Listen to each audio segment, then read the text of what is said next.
Welcome to Watching Washington, a public affairs program from the Brian Lamb School of Communication at Purdue University. It's Sunday, November 16th, and I'm Chinwe Uwakwe. And I'm Bella Cozy. Here's a recap of the top stories this week. After 43 days, the longest government shutdown has ended. The bill passed through the House and was signed by President Trump on Wednesday. This was possible because of 1 independent and 7 Democratic senators who crossed the aisle to vote in favor of the bill Monday night. With their votes, the Senate was able to approve the bill with a 60-40 vote. The bill does not extend subsidies for the Affordable Care Act, which will run out later this year. This was the issue that kept a majority of Democrats in opposition of the bill. Democratic Senator Tim Kaine from Virginia was voted in support of the bill, said there was, quote, no guarantee that waiting would get us a better result, but there was a guarantee that waiting would impose suffering on more everyday people, end quote. However, there are still concerns regarding the shutdown's end. The bill funds the government only until January 30th. The officials are concerned this could lead to another shutdown. The shutdown also slowed down the U.S. economy. The signed bill reinstates federal workers fired during the shutdown and provides back pay for furloughed workers. SNAP benefits were also reinstated. However, these features of the deal will take time to implement. Here's a follow-up on how flights and SNAP benefits were impacted this week before the government reopened. As of Wednesday morning, more than 890 flights were canceled and nearly 900 delayed. The FFA is still limiting capacity at 40 major airports because many employees, including TSA staff and air traffic controllers, were working without pay. Meanwhile, Trump is making headlines after saying he'd recommend $10,000 bonuses for air traffic controllers who kept working during the shutdown, while indicating he may withhold pay from those who didn't show up. Before SNAP benefits were reinstated, Indiana Governor Mike Braun announced on November 11th that low-income Hoosier families would receive partial SNAP benefits. Funding for SNAP ran out on October 31st. In Indiana, more than 571,000 people received SNAP benefits in September. In a press release, Braun had said full payments are likely not far behind. He then went on to say, Indiana is well positioned to distribute them as soon as possible.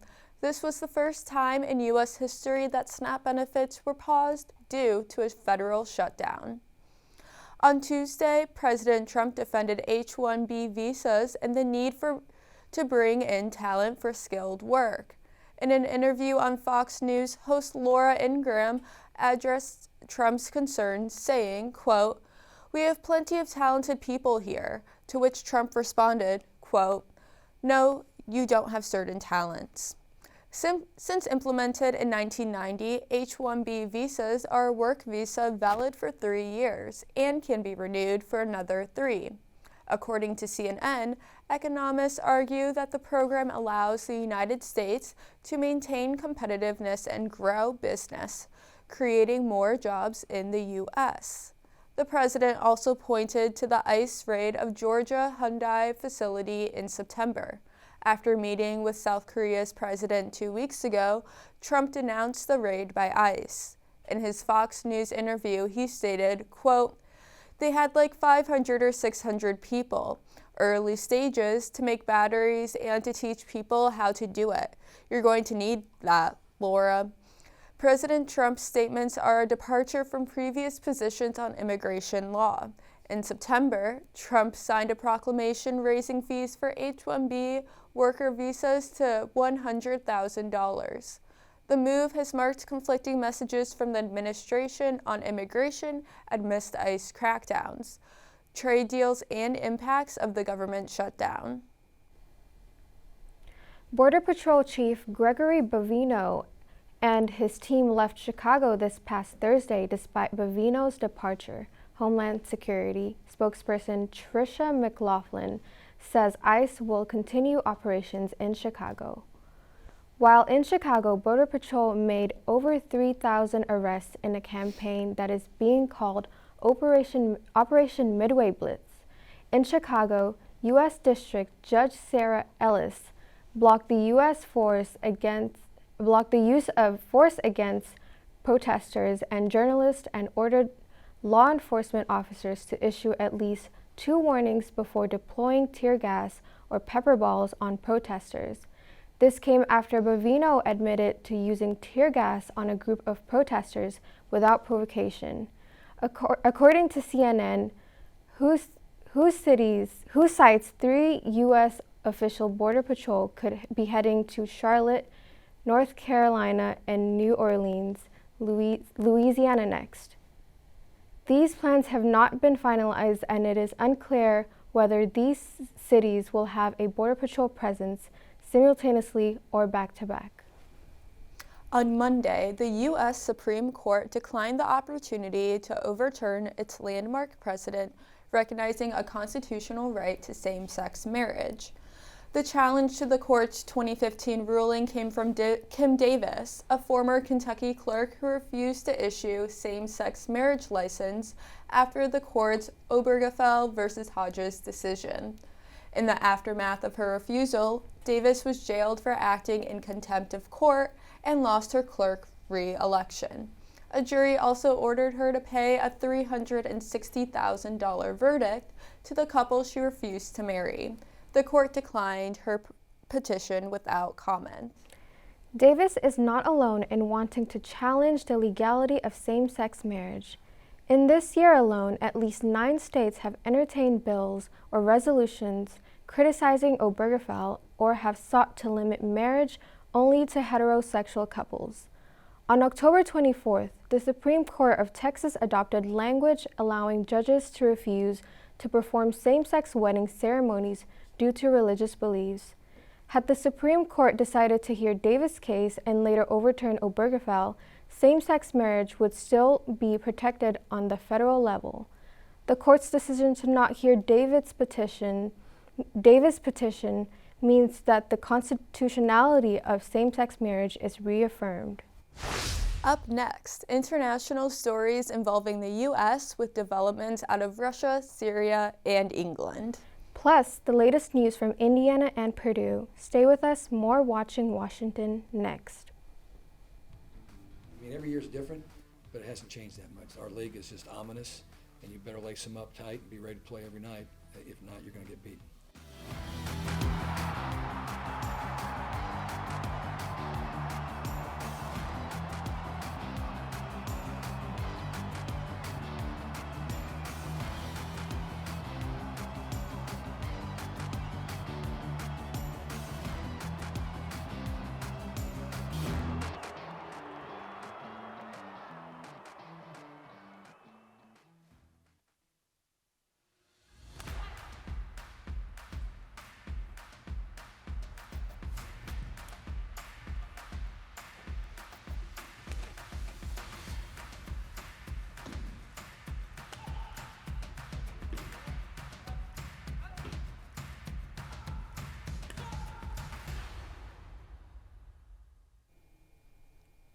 President Trump says he is going to file a lawsuit against the BBC, claiming they edited his January 6th speech to appear radical when it was in fact a peaceful speech.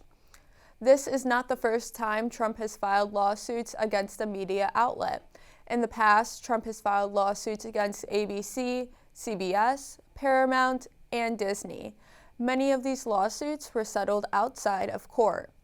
White House Press Secretary Caroline Leavitt addressed the BBC and the potential lawsuit in the following statement.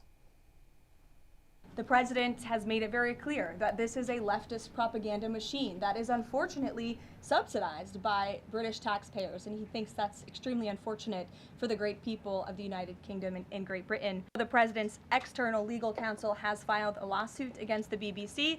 We expect that to continue, and whether they apologize or not is up to them. The BBC has apologized to Trump, but they refuse to provide him with any financial compensation. Russia launched an air attack on Ukraine last Saturday, targeting 9 regions and causing mass power outages. According to Ukrainian President Vladimir Zelensky, 45 missiles and 450 drones were launched in the attack.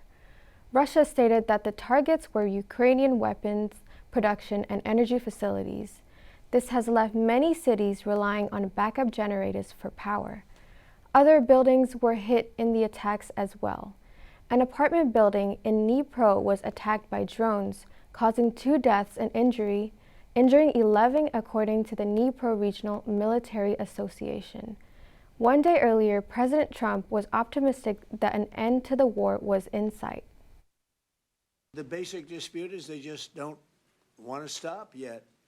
And I think they will. I think it's taken a big toll on Russia, a big toll on both countries, obviously, but it's taken a big toll.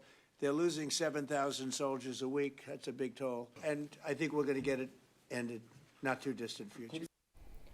A peace negotiation between Russian President Vladimir Putin and President Trump was shelved in October, and Russia has not showed signs of slowing down since.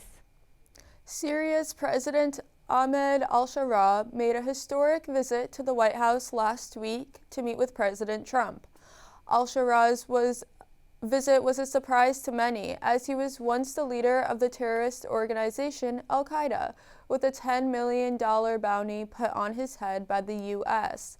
Last December, al-Shara led rebels against former Syrian President Bashar Assad, toppling his regime and ending Syria's civil war. While his meeting with Trump was kept behind closed doors, al-Shara said afterwards that he and Trump did not discuss his past, but chose to focus on the future. United States Defense Secretary Pete Hegseth was in Fort Wayne on Wednesday morning, headlining the 4th annual Northeast Indiana Defense Summit. The summit was hosted by Indiana Senator Jim Banks at Purdue University, Fort Wayne. Each year, U.S. national security officials, defense industry experts, and state and local officials gather for this event. Let's take a look at a remark made by Hegseth at this year's summit. Everything we do is America first. And so if America first is our founding principle, then peace through strength is our tried and true playbook. And President Trump understands this like no president since Teddy Roosevelt. The summit began on Tuesday, November 11th and ended Wednesday, November 12th, ending with remarks from U.S. Senator Jim Banks. At Indiana University Bloomington, social work professor Jessica Adams was removed from teaching after a student deemed her lecture in violation of state law. During a graduate-level course in social work titled Diversity, Human Rights, and Social Justice, a student filed a complaint to Indiana Senator Jim Banks. Under Senate Enrolled Act 202, professors at Indiana universities must embrace freedom of expression and intellectual diversity, while prohibited to lecture on political views not related to their field. The complaint read, quote, "The instructor spoke on white supremacy and showed a graphic that listed Make America Great Again as worse than police killing people of color. Also lists Columbus Day and colorblindness as white supremacy," end quote. Dr. Adams has argued against the complaint, saying, quote, "I feel that my academic freedom has been stifled." She claims her graphic was misunderstood and covered, quote, "topics that are essential to our profession, to our values and ethics," end quote. Dr. Adams' class is currently being taught by guest lecturers as the investigation is still ongoing. Senator Banks' office and Indiana University has yet to make a formal statement. A powerful geomagnetic storm lit up the sky Tuesday night as the northern lights could be seen clearly in Indiana. Forecasters issued an alert for a severe G4 geomagnetic storm, an eruption of solar material and magnetic fields from the sun's surface. This was set to hit Earth late Tuesday into Wednesday. Some say it's easier to see the lights through a camera, but they can also be seen with the naked eye. The second image behind us is a picture of the lights from our campus here at Purdue. The image was taken by a student on Kroc Lawn. Our in-studio guest this week is Germany Harris, a co-coordinator of elections at the Tippecanoe County Board of Elections office. The full interview just ahead on Watching Washington. From Spain. G'day, mates. Buenos dias. Bonjour. Hello from South Korea. I'm studying abroad in Valencia, Spain this semester. I'm studying abroad in Sydney, Australia. I'm studying abroad in Madrid, Spain. Studying at Seoul National University. At ISAE Supero in Toulouse, France. And I'm really getting to enjoy meeting all the new people and the culture. How different it is from Purdue University. It is an absolutely fantastic experience. I'm living my best life. I can't wait to see you guys all overseas soon. A bientôt. Adiós. Nos vemos de España.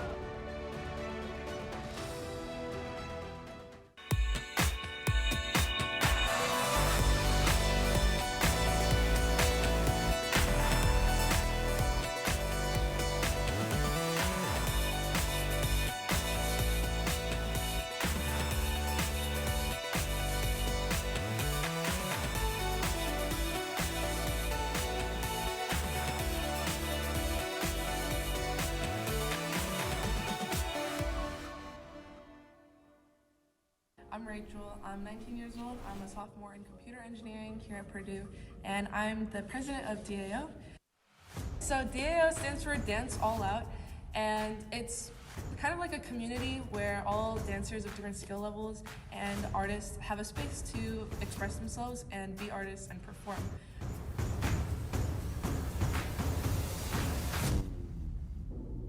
We perform at things like the AAA Night Market and the VA, the Variation Showcase, at the end of the semester.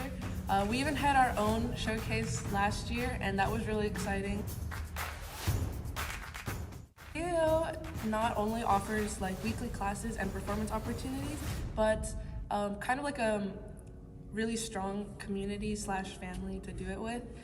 When people talk about college, or when you see in like coming of age movies, it's all about like the main character finding like the place where they belong, whether it's in school or like extracurricular or like with their friends or another hobby. But like this could be the place where you find like your coming of age moment, and like it could be the place where you discover like a big part of your life.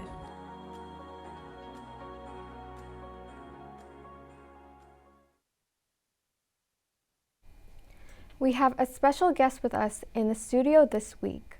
Germany Harris is a co-coordinator of elections at the Tippecanoe County Board of Elections office. Let's go now to Watching Washington's Rosalie, who is standing by with this week's interview. Thank you. That's right. I've got Germany Harris, a co-coordinator of elections at the Tippecanoe County Board of Elections office, with me today to discuss the topic of voting. Thanks for being here today. Thank you for having me. So my first question is, can you just describe your role as a co-coordinator for the election board? Yes, so as a co-coordinator, there are two coordinators, co-coordinator. I am the Democratic appointed co-coordinator. What we do everything elections and registration. For elections, we do everything from sending out ballots to anything administrative for elections. Registration, we register folks to vote and maintain our voter roll systems here in Indiana and Tippecanoe County. Wonderful. And then as we just finished up an election, what are some of the most important steps a voter can take before they arrive at the polls on election day? Before a voter arrives at the polling place on election day, I'd say do your research on candidates that you want to vote for. Make sure that you are registered to vote. Have your correct voter ID to vote. Wonderful. And then if someone is not registered to vote, is there anything they can do beforehand to get them registered? So because Indiana is not a same day registration, you really make sure that you're registered to vote, okay? If you are not registered to vote and you show up to vote, no one will be turned away. We would simply get you registered to vote there. You might not be able to actually vote traditionally on a machine. We do have provisional ballots for folks who, feel like, I did vote or did register in time. However, through whatever circumstances, it was not done. We offer provisional ballots to people, but I would just really, really make sure that you are registered. There is a deadline that occurs before voting, so pay attention to that as well. That'll let you know kind of how you need to conduct yourself. Awesome. And then what can voters expect when they enter a polling site on Election Day? What will they see? Voters, you'll see lines. You'll see our various poll workers and staff working to serve the voters of Tippecanoe County. We do have literature at each polling location with a Bill of Rights, some information, helpful information for voters to take a look at, and things of that nature. We ask that students, any voters, not wear candidate names of their candidates or slogans that might appear on the ballot, as that would be considered electioneering. So we want a safe, non-confrontational voting environment. Yeah, absolutely. And then if people want to get involved in their community, are students or voters able to be a poll worker in Tippecanoe County? What does that process look like to become one? Absolutely. We have an application process for poll workers. There are requirements, being you must be 18 years or older, you must be a U.S. citizen, you must be a resident of Tippecanoe County, and you must be a registered voter of Tippecanoe County. You also must be able to read and write in the English language, and you may not be related to anybody on the ballot, be they unless they are precinct commitment or a delegate. Okay. Yep. Wonderful. And then for the type of machines that Tippecanoe County uses, those voting machines, how are they tested for accuracy, and what do you tell the public if anyone has concerns about that? So our vendors, as Microvote we use, they are actually an Indiana-based company, based out of Indiana, and we do there is a very rigorous certification process with the state of Indiana before any of our voting materials are used in elections. I tell them that they can attend a public meeting we have before the election. We test our machines. We are required to test at least 10% of what we use in an election. That is open to the public, the media, to attend and participate.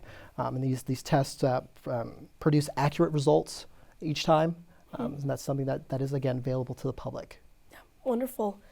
And then, as we all know, more general elections, whether it's presidential, those are where a lot of voter turnout comes. But why is local election participation just as important? You know, we say that the closer government is to the people, it serves the people the best. Your local officials are often your neighbors.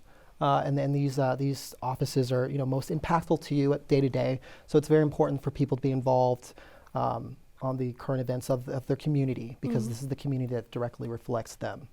Yeah, absolutely. And then last question I have, are there any new changes, policies, or technologies voters should be aware of for the upcoming election? A few policy changes, especially students, should be aware that the legislation that passed that student IDs are no longer valid forms of ID. This is we really encourage folks to go out and get IDs, state IDs, and that is it's a very streamlined process. It's not too difficult.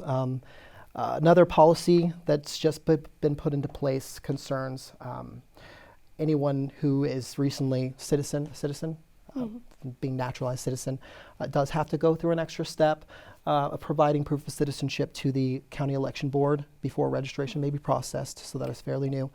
But other than that, it's pretty much the same. All right, wonderful. And then as last question, I guess, is there anything that you would say to students who might have any hesitancies about voting? What would you encourage them to do as they're thinking about it? I would just encourage students to get out and vote. Do your research, understand the policies and the people that you're voting for. Make sure that you are registered. Follow through. If you've put in a registration with the county election board, please follow through. If you've not received anything and you're questioning your status, there's a number of tools. You can either come to the county office. You can go to indianavoters.com to check the status of your registration. But just make sure that you are in good standing for your registration is concerned before you go to vote. All right, sounds good. Thank you for sharing. You're welcome. That's all the time that we have today. Thank you to our guest, Germany Harris, for being with us.